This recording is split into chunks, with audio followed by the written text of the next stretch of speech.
India in the 1930s was a nation in ferment, resisting colonialism, imagining new ways of being. Working within this complex space was Clifford Mansard, an American missionary who in 1927 started the Nagpara Neighborhood House, a community center for disadvantaged groups in Baikala, Mumbai. In the absence of trained workers, Mansard started his own short-term training program, the first of its kind in India.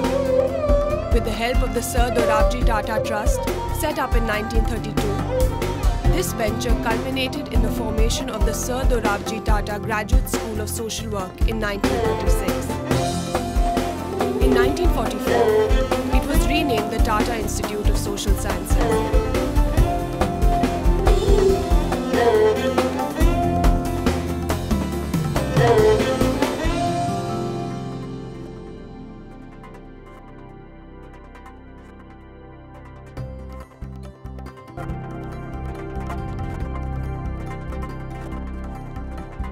You are the first of a new line of public servants.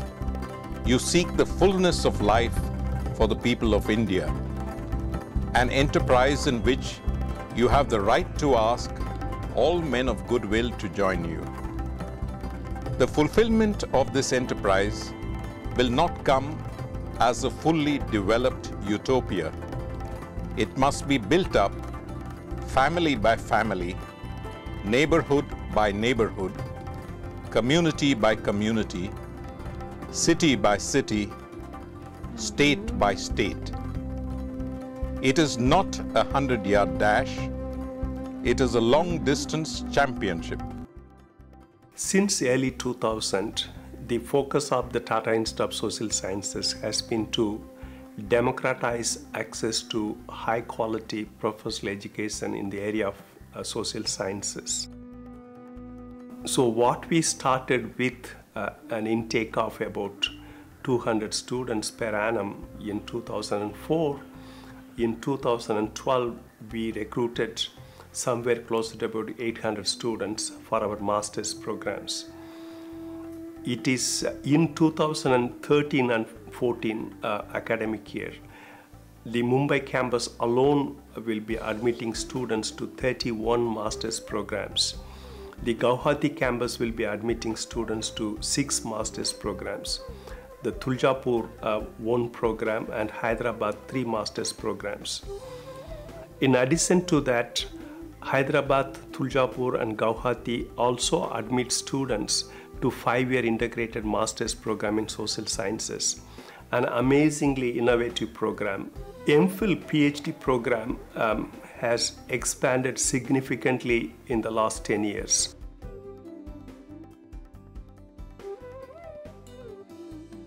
The focus of TISS in the coming years would be to, one, substantially enhance the quality of social science education in the country, which is neglected.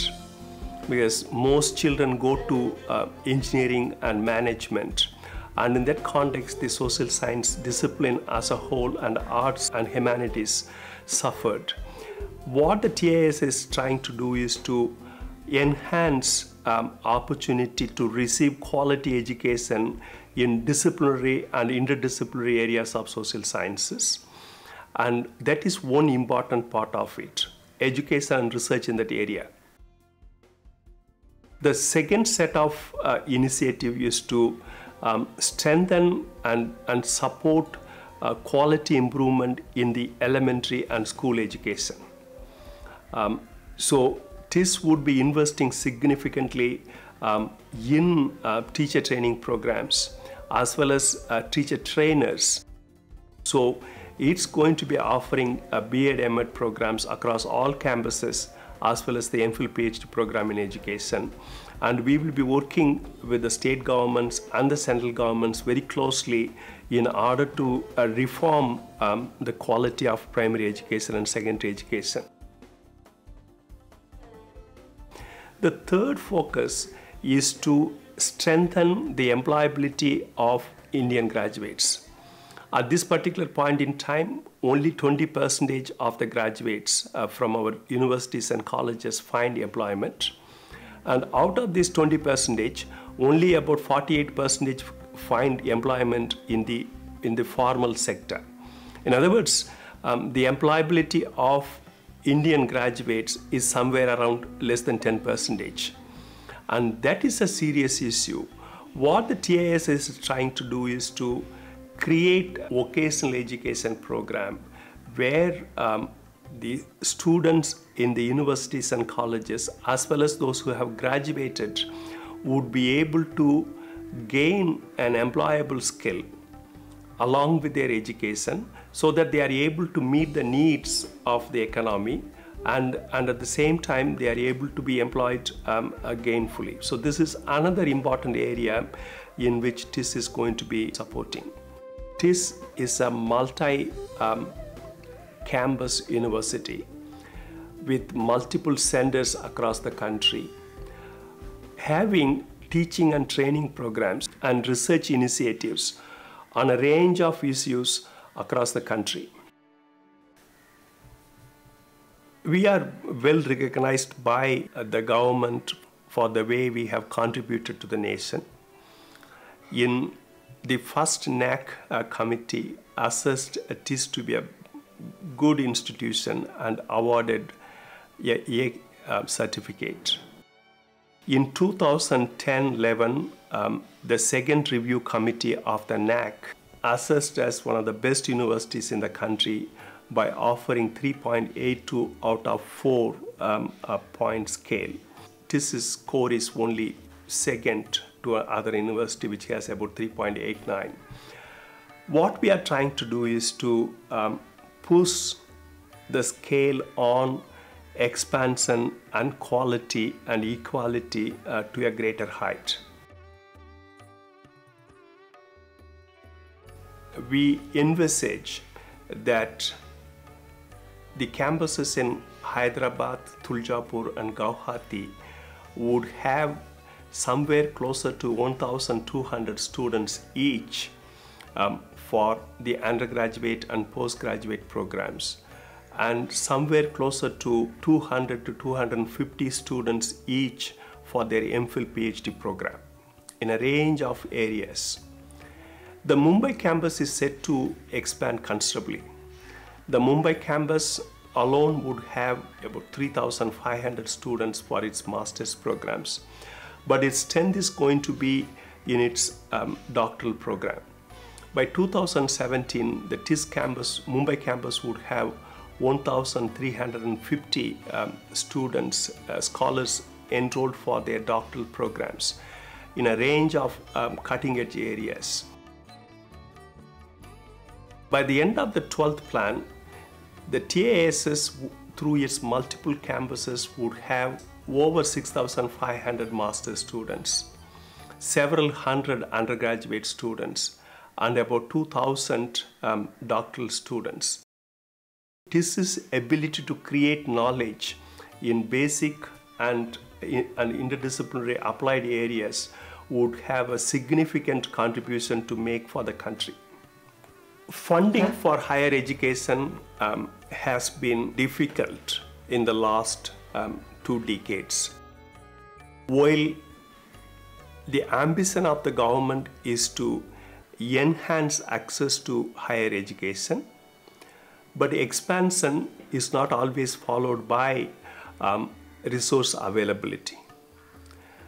For instance, 90% of all institutions created during the 10th and 11th plan have been in management and engineering and medicine and pharmacy, and most of them were created by private enterprises. In other words, the public funding for higher education remained stagnant and did not keep a pace with the expansion that was happening. One of the major casualty of this lack of funding happens to be the social sciences and arts stream, because they were not considered as very important.